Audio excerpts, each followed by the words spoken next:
일반적으로 신앙생활하면서 상처를 주거나 또 시험에 들게 하는 경우가 여러 가지 경우가 있습니다. 그러나 대부분의 경우를 묶어서 한마디로 표현하자면 이와 같을 겁니다. 물론 저도 포함되고 우리 모두도 포함되겠지만은 말은 있지만은 실천이 없을 때에, 행함이 없을 때에 사람들은 시험을 당하게 되고 또 시험거리가 되고 말의 상처와 또 말에 그런 실수를 하게 되는 것을 보게 됩니다. 그런데 문제는 저 사람은 말만 하지 실천이 없다. 그 실천이 없는 것만 가지고 그 사람의 말까지도 잘못되었다라고 비판하는 그런 경우가 참 많습니다.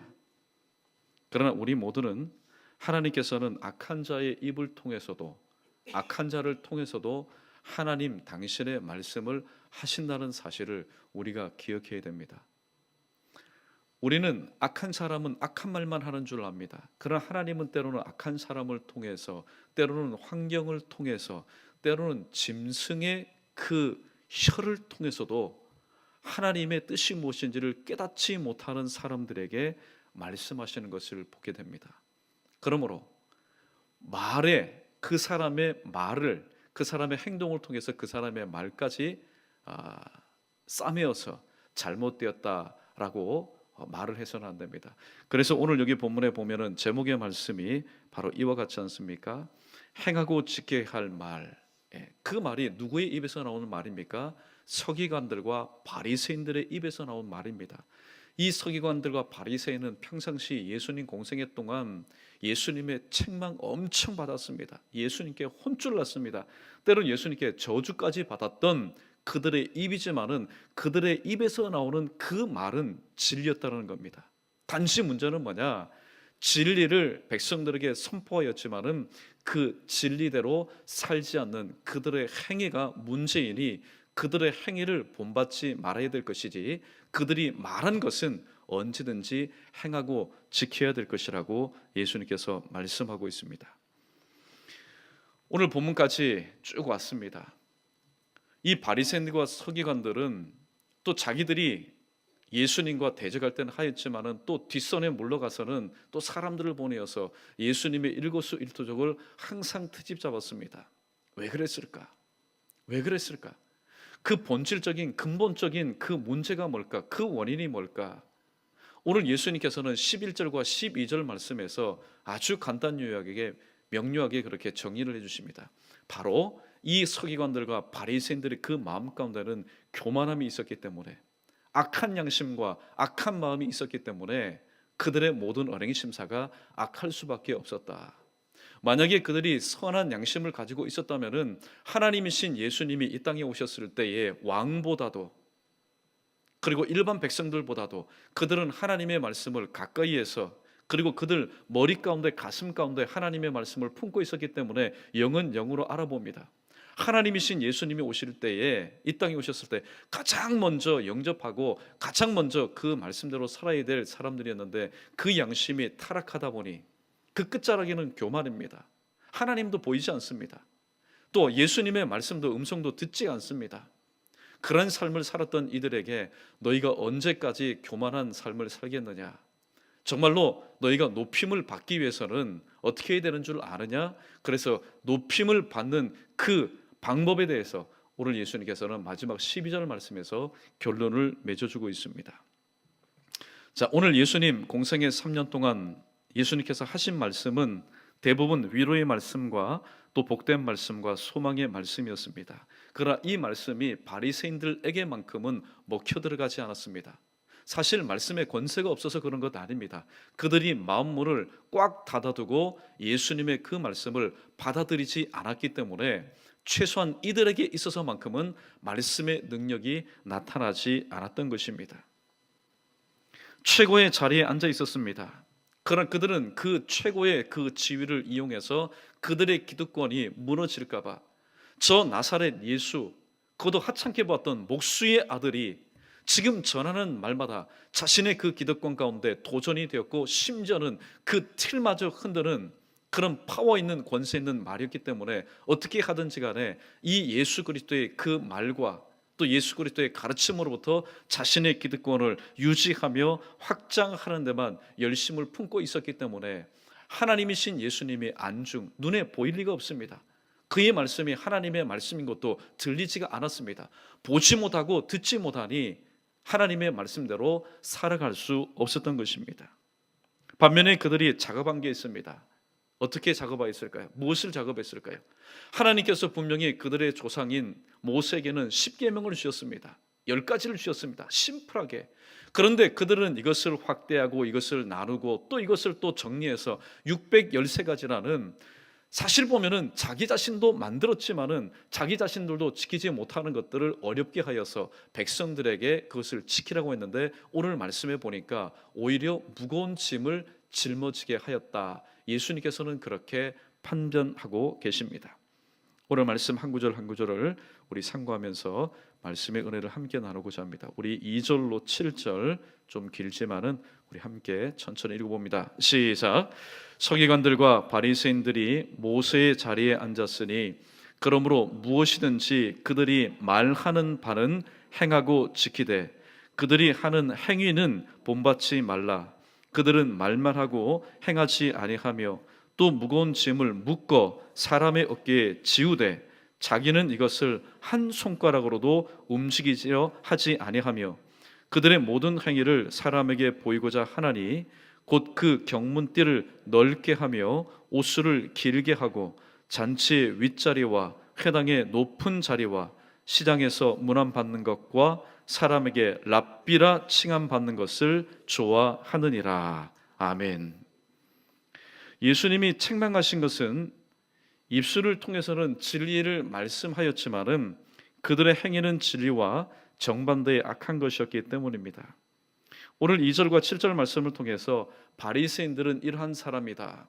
또 이 말씀을 들을 때에 나는 선한 사람, 나는 착한 사람 딱 뒤에 앉아서 바리새인들만 손가락질해서는 안 됩니다. 왜냐하면 2000년 전에 예수님과 함께했던 바리새인도 하나님 보실 때는 똑같은 질그릇이요, 오늘 21세기를 살아가는 저와 여러분도 똑같은 바로 질그릇이기 때문입니다.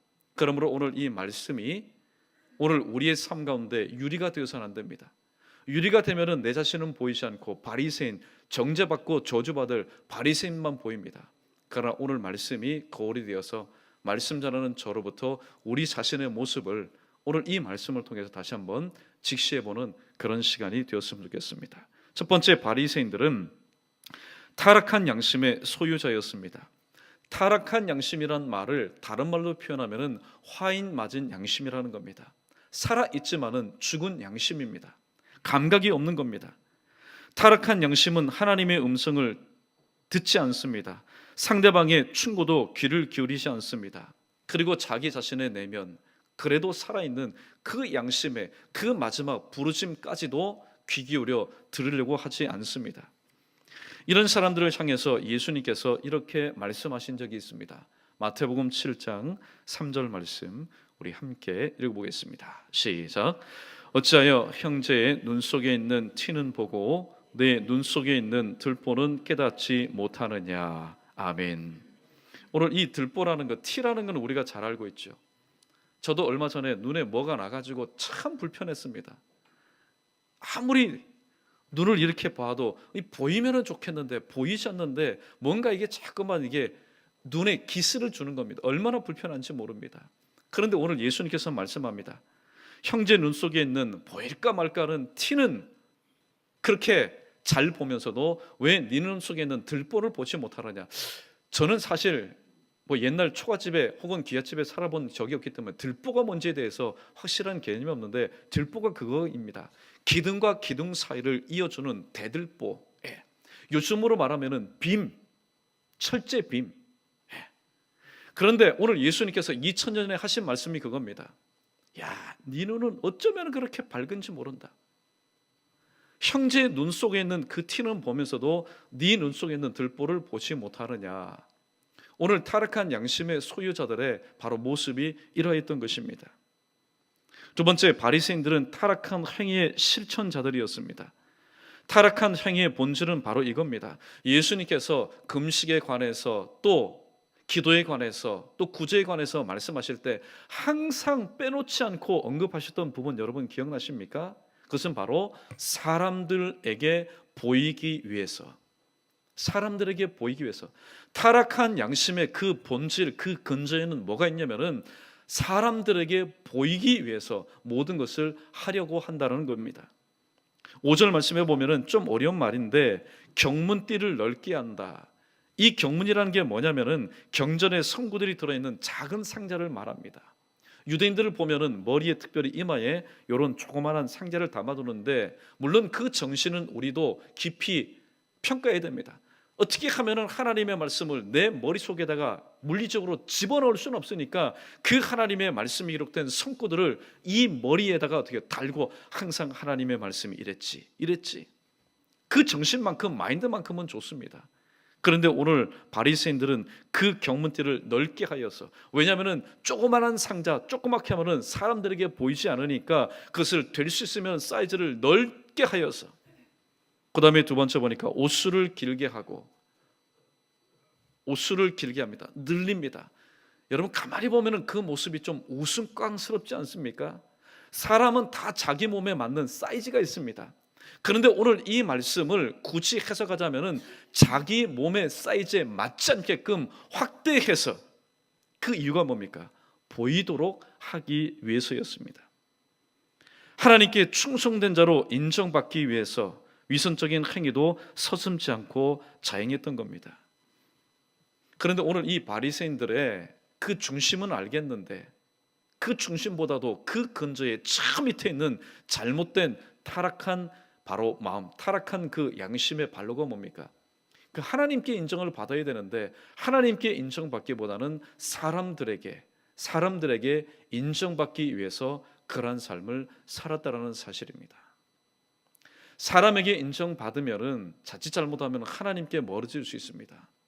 그러나 하나님께 인정받으면은 하나님은 이 사람 저 사람의 마음을 움직여서 하나님이 세우신 사람, 하나님께서 맡겨주신 사람으로 하여금 하나님 일을 하기 때문에 하나님께 인정받으면은 사람에게 인정받는 것은 그것은 어쩌면은 물리적인 시간의 문제입니다.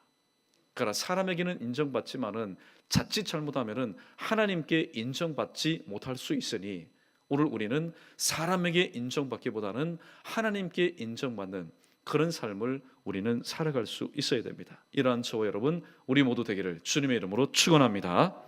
세 번째, 바리새인들은 타락한 마음, 즉 교만한 사람들이었습니다.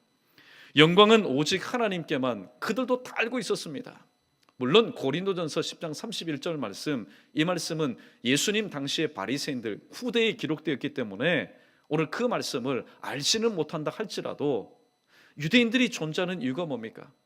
그들을 출애굽시켜 주시고 또 홍해를 건너게 하시고 가나안 땅 오죽 만만한 땅입니까? 그럼에도 불구하고 하나님께서 그의 조상 아브라함에게 약속하신 그 땅을 하나님의 은혜로, 일방적인 하나님의 은혜로, 그들은 손 하나 까딱하지 않았습니다. 하나님의 도구로 쓰임받은 것뿐입니다. 하나님의 은혜로 그들이 차지하였건만 이 모든 것을 그들은 잊어버리고 살았습니다. 하나님의 영광을 갈취하였습니다. 그래서 위주 영광의 삶이 아니라 위아 영광, 오직 모든 것을 내 영광을 위해서 살았던 사람들이 바로 예수님 당시의 바리새인들의 모습이었습니다. 그 바리새인들의 모습을 살짝 엿볼 때 저와 여러분 오늘 우리의 모습이 그렇지 않을까요? 무엇이든지 사람의 박수를 받기를 원하고 사람들에게 또 존귀 여김을 받으려는 그런 마음들이 불쑥불쑥 나타난다면 우리 또한 2000년 전에 예수님 지금 앞에 있는 바리새인들과 진배 없이 똑같은 사람이라는 사실입니다. 타락한 양심과 타락한 행위, 타락한 마음을 가지고는 아름다운 신앙의 열매를 맺을 수가 없습니다. 이어서 예수님께서는 바리새인의 외식과 위선에 대해서 언급하신 뒤에 오늘 예수님께서 하시고자 하시는 말씀을 드디어 꺼내어서 이렇게 말씀하고 있습니다. 바로 겸손에 관한 말씀입니다. 8절 말씀 세 가지를 말씀하는데 먼저 8절 말씀 읽어보겠습니다. 시작. 그러나 너희는 랍비라 칭함을 받지 말라. 너희 선생은 하나요 너희는 다 형제니라. 아멘. 오늘 랍비는 일반 사람들과는 다른 사람이었습니다. 호칭을 통해서 우리가 알 수 있습니다. 일반 백성을 향해서 랍비라고 얘기하지 않았습니다. 오늘날도 유대 사회에서 랍비는 대단한 위치에 있는 사람입니다. 정치인보다도 돈 많이 가진 사람보다도 더 존경받는 사람이 바로 랍비입니다. 그렇다면은 일반 사람보다 더 훌륭한 지식을 소유하고 있으면서 그에 합당한 성숙한 신앙생활의 본을 보여야 될 사람입니다. 그런데 오늘 야고보는 이렇게 말하고 있습니다. 오늘 야고보서 3장 1절 말씀 우리 함께 읽어보겠습니다. 시작. 네, 형제들아, 너희는 선생된 우리가 더 큰 심판을 받을 줄 알고 선생이 많이 되지 말라. 아멘. 형제들아, 너희는 선생된 우리가 더 큰 심판을 받을 줄 알고, 선생이 더 큰 심판을 받는다고 얘기합니다. 오해하지 마십시오. 선생이라고 해서 단지 선생이라는 이름 때문에 큰 심판, 많은 심판을 받는 게 아닙니다. 당시에 이 바리새인과 서기관들은 선생님이었습니다. 그들은 랍비였습니다. 그러나 왜 예수님께서 그들에게 큰 심판을 예고했을까요? 다음 주에 함께 상고할 말씀이지만은 예수님의 비유가 참으로 적절합니다. 정확합니다. 그들은 천국 문을 스스로 막고 자기 자신도 들어가지 않고 또 천국으로 들어가려고 하는 사람들도 애써 막는 것이 바로 이들의 모습이었습니다. 그거는 선생님이 하실 말이 아니죠.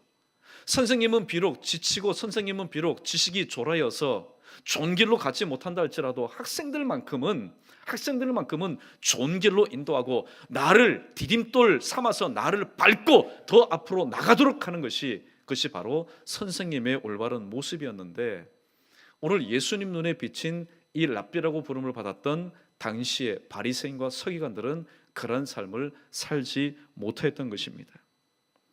또한 타락한 인간은 본질적으로 타인을 가르칠 수 없기 때문에 예수님께서는 선생이 되지 말라 그렇게 말합니다.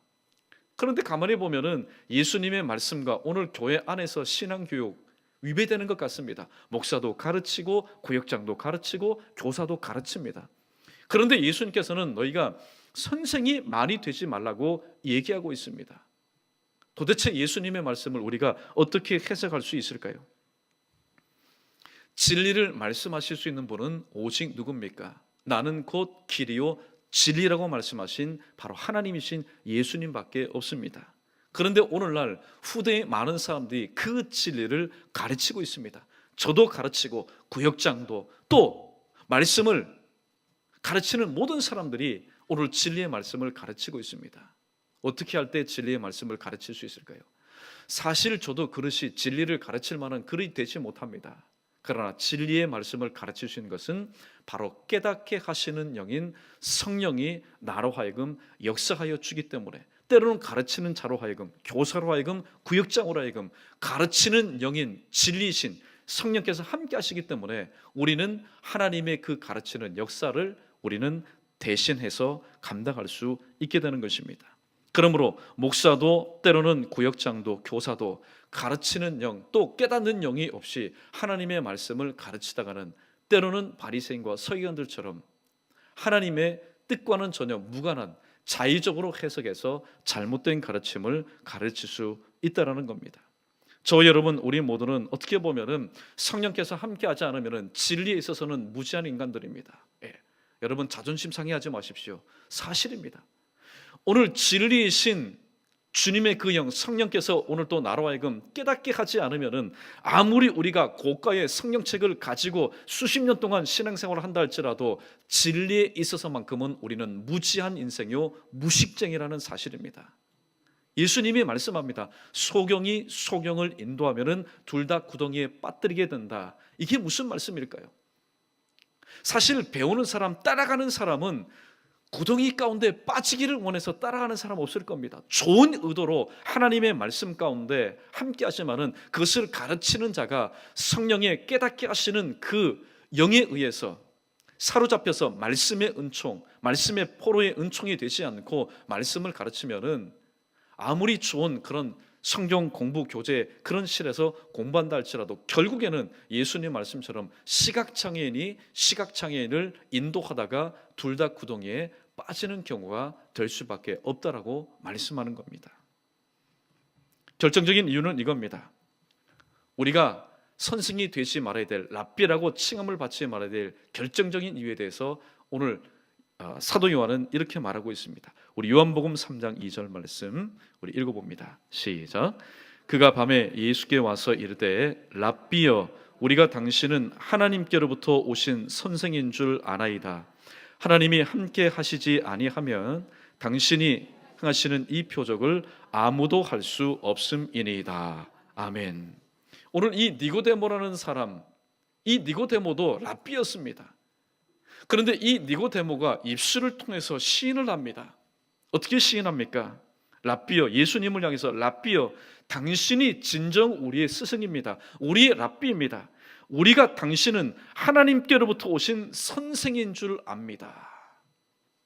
자기 자신도 랍비고 자기 자신도 스승이었지만은 그 랍비라고 부름을 받았던 니고데모가 말합니다. 우리는 헛것입니다. 당신이야말로 하나님께로부터 오신 랍비입니다. 우리의 유일한 랍비입니다라고 고백하고 있다는 겁니다. 이것은 니고데모의 바로 증언이었습니다. 오늘 저와 여러분도 마찬가지입니다. 오늘 여러분께서 저를 보실 때 어떻게 생각합니까? 목사는 그저 가르치는 자다, 가르치는 자다. 절대로 아닙니다. 가르치는 자는 무엇을 전제합니까? 배우는 자를 전제합니다. 절대로 배우지 않고는, 무릎 꿇지 않고는 여러분에게 이 말씀을 증가할 수가 없습니다. 저는 누구에게 가르침을 받습니까? 물론 신대원 3년 동안 교수님들에게 가르침을 받았습니다. 그러면 그 교수님들은 하나님의 말씀을 또 누구에게 가르침을 받았을까요?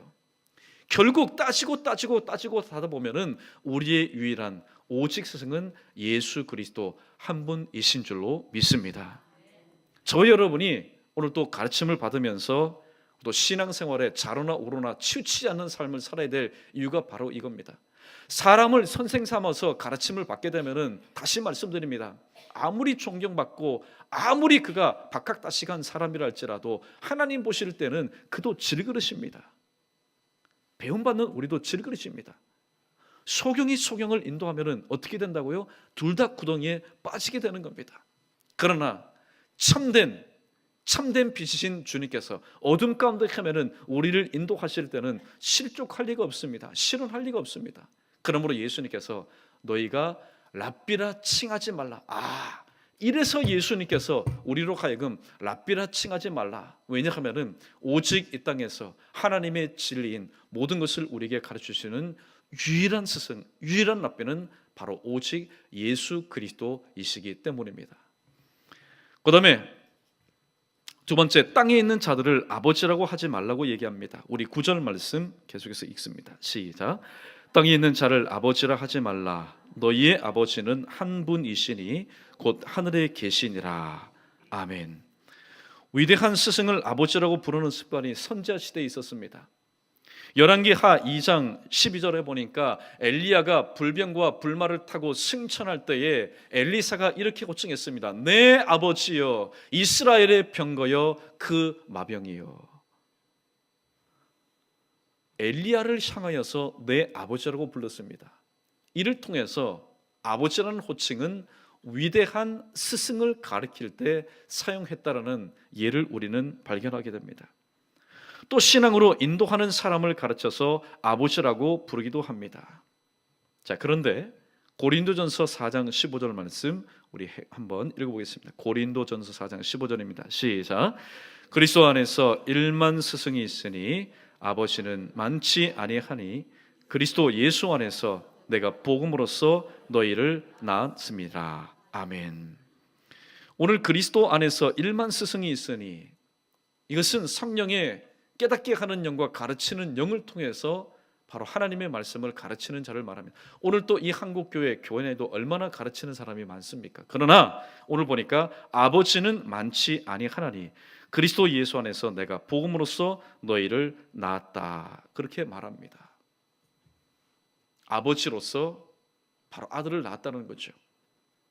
그래서 특별히 이 바울에게 있어서 믿음의 아들이 있었는데 누구였습니까? 바로 믿음으로 말씀으로 낳았던 디모데였습니다. 그런데 예수님께서는 오늘 이 말씀을 오늘 이렇게 곡해하지 말라고 얘기합니다. 영적으로 백성을 지도하는 과정에서 백성들이 또 성도들이 그 지도자를 존경할 수 있습니다. 그런데 잘못하다 보면은, 잘 들으십시오, 하나님의 말씀을 가르치는 그런 과정과 가르치는 단계에서 그 말씀의 꿀을 먹은 사람이 은혜를 입어서 말씀 가르치는 자를 존경할 수는 있습니다. 그런데 조금 더 단계가 깊이 들어가다 보면은 새로운 믿음의 대상으로 착각할 위험성이 있다라는 겁니다. 그래서 하늘에 계신 하나님 아버지처럼 여기는 경우가 없지 않아 있는 것을 우리는 한국 교회 역사를 통해서 많이 보았습니다. 그래서 때로는 이렇게 표현하기도 합니다. 목사를 가리켜서, 말씀을 가리키는 자를 위해서 영의 아버지다, 그렇게 얘기합니다. 그런데 이 시간부로 제가 다시 한번 정확하게 교통 정리를 해드립니다.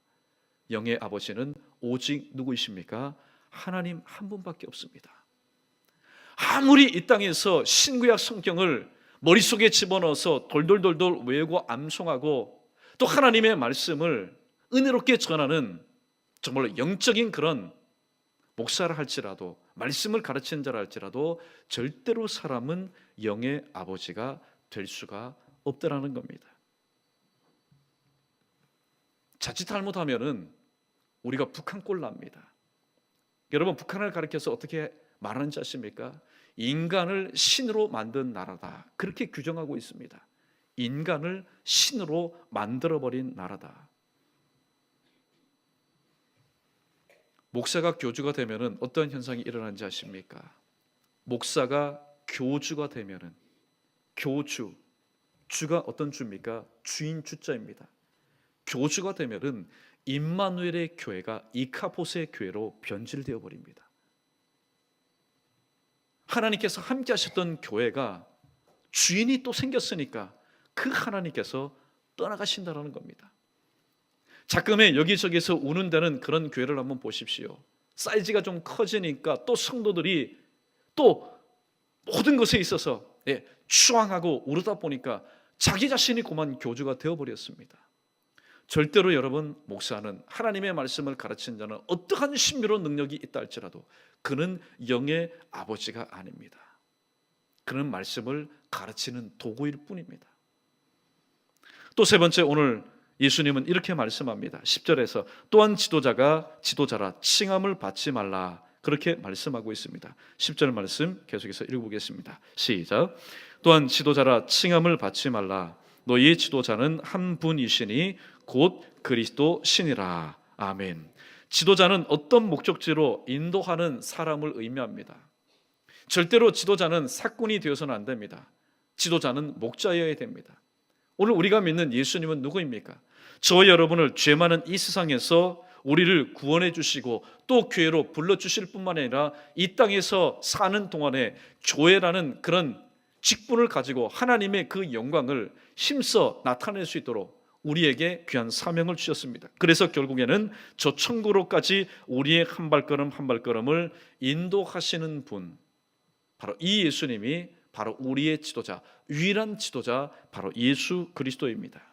마지막으로 예수님은 오늘 이러한 가장 위대한 자의 그 모델을 오늘 11절과 12절에서 이렇게 제시하면서 이 사도개인들과 바리새인들의 그동안의 교만과 허영심으로 인해서 흐졌던 그런 마음들을 다시 한번 이 말씀으로 다잡아 주시고, 너희가 정말로 섬김받는 자, 큰 자가 되기 위해서는 이러한 삶을 살아야 된다라고 마지막으로 촉구하고 있습니다. 11절 12절 말씀, 오늘 저와 여러분 우리에게 주시는 음성인 줄로 믿고 우리 읽어보겠습니다. 시작. 너희 중에 큰 자는 너희를 섬기는 자가 되어야 하리라. 누구든지 자기를 높이는 자는 낮아지고 누구든지 자기를 낮추는 자는 높아지리라. 아멘. 자기를 낮춘다라는 것, 이미 예수님께서 본을 보여주셨습니다. 이 정도까지 낮아지면은 더 이상 할 말이 없겠지요. 하나님의 그 영광의 본체를 떠나서 종의 형체로 오신 모습, 자기를 낮추신 모습이었습니다. 그리고 예수님께서 공생애 3년 동안 제자들에게 시청각 교육을 하신 게 있습니다. 자기 자신을 낮추는 것이 무엇인지 아느냐? 예수님께서 스승이 되어서, 주와 스승이 되어서 제자들의 그 더럽디 더러운 발을 무릎 꿇고 낮추신 모습으로 그들을 씻어주셨습니다. 예수님의 겸손은 말에만 머무는 것이 아니라 실천으로 나타나셨습니다. 자기를 낮추는 것은 세 가지로 나타납니다. 남을 섬기는 것입니다. 여러분, 남을 섬기는 것이 왜 그렇게 힘들까요? 이유는 다른 것 없습니다. 주인이 되어서 남을 섬기려고 하니까 죽었다 깨나도 못하는 겁니다. 주인으로서 섬기려고 하니까 무릎이 꿇혀지지가 않습니다. 무릎이 꿇혀지기 전에 마음이 먼저 꿇어지지가 않습니다. 그러나 종으로서 섬기게 되면은 이 세상에서 누구든지 섬기지 못할 사람이 없는 겁니다. 다시 요약해드립니다. 오늘 자기를 낮추는 것은 남을 섬기는 것을 의미하는데, 남을 섬기는 것이 왜 그렇게 힘들까? 내가 주인이 되어서 섬기려고 하기 때문입니다. 그러나 내가 종이 되어서 섬기려고 하면은 세상에 어떤 사람도 섬기지 못할 사람이 없다라는 겁니다. 두 번째, 자기를 낮추는 것은 희생하는 것을 의미합니다. 희생이 뭘까요? 희생은 대가 없이 나의 모든 것을 공유하는 것, 헌신하는 것을 의미합니다. 우리는 이 희생의 모습을 부모님을 통해서 잘 알고 있습니다. 부모님의 모습을 통해서 잘 알고 있습니다. 부모님이 하도 하다가 속상하면 어떻습니까? 야 이놈아, 그럼 한번 계산 한번 하자. 예. 자, 네가 지금까지 먹었던 밥값, 먹값, 예? 다 따져보면은 자식들이 할 말이 없습니다. 그러나 자식들은 깨닫지 못합니다. 부모님들 밥값 받으면서 여러분 또 숙식비 받으면서 자식을 키웁니까? 그런 부모님 보지 못했습니다. 어떻게 하든지 간에 더 좋은 것을 통해서 더 편안한 곳에서 더 좋은 것을 입히고 더 좋은 것을 먹이기 위해서 안달난 분들이 바로 부모님 아닙니까? 그러면 자식을 향한 그 부모의 그 헌신이 무엇에서부터 나오냐는 겁니다. 바로 희생입니다. 대가 없는 바로 헌신에서부터 나오는 것이지요. 마찬가지입니다. 예수님도 이 땅에 오셔서 십자가 못 박혀 죽으셨습니다. 그는 바로 자기의 희생이었습니다. 우리를 통해서 무엇인가를 받기 위해서 아닙니다. 우리가 하나님께 우리가 올려드릴 그 영광 얼마나 커야 하나님의 그 십자가의 사랑을 우리가 갚을 수 있겠습니까? 은혜는 뭡니까? 은혜는 되갚을 수 없는 게 은혜입니다.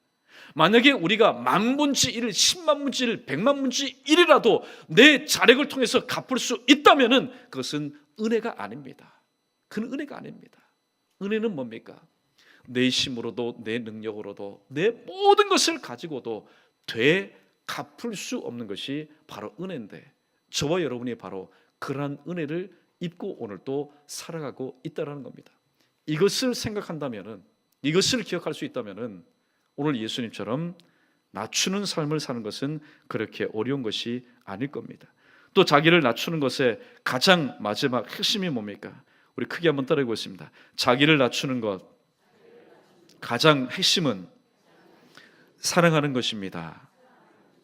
사랑하는 것은 허다한 죄를 덮는 것뿐만이 아니라 예수님처럼 원수까지도 바로 사랑하는 것이라고 말씀하고 있습니다. 오늘 그 사랑에 저와 여러분이 오늘도 이 자리에서, 찬양대 자리에서, 말씀 듣는 자리에서 오늘도 신앙생활하고 있지 않습니까? 타락한 마음을 품고는 절대로 자기 자신을 낮출 수가 없습니다. 또 자기 자신을 낮춰서 남을 섬길 수도 없고 희생할 수도 없고 사랑할 수도 없습니다. 바울의 말처럼 우리는 이러한 마음을 품을 때에만이, 지금까지 그런 마음의 결심을 가지고 있었지만은 말뿐이요 결심뿐이요 실천하지 못했지만은 이 마음을 품으니까 오늘 사도 바울이 말합니다. 나도 내 자신을 낮출 수 있었다. 나도 헌신할 수 있었다. 섬길 수 있었다. 사랑할 수 있었다고 얘기하고 있습니다. 도대체 어떤 마음일까요? 우리 빌립보서 2장 5절 말씀 마지막으로 우리 크게 한번 읽어보겠습니다. 시작. 너희 안에 이 마음을 품으라. 곧 그리스도 예수의 마음이니. 할렐루야. 네. 오늘 목사이지만은 때로 하지 못하는 경우가 있습니다. 섬기지 못하고 희생하지 못하고 살아가지 못하는 경우가 있습니다. 왜 그럴까요? 예수님의 마음을 품지 않을 때는 똑같은 삶을 살 수밖에 없습니다. 그러나 예수님을 믿은 지 얼마 되지 않는 초신자, 평신도 충분히 이러한 삶을 살 수 있는 것은 선포되는 말씀을 통해서 예수 그리스도의 마음을 품을 때는 얼마든지 오늘 증거된 이 말씀대로 살 수 있다고 말씀하고 있습니다. 우리 이 시간 찬송가 455장 주님의 마음을 본받는 자, 우리 말씀을 기억하면서 우리 고백해 보겠습니다. 우리 1절만 함께 우리 찬양합니다.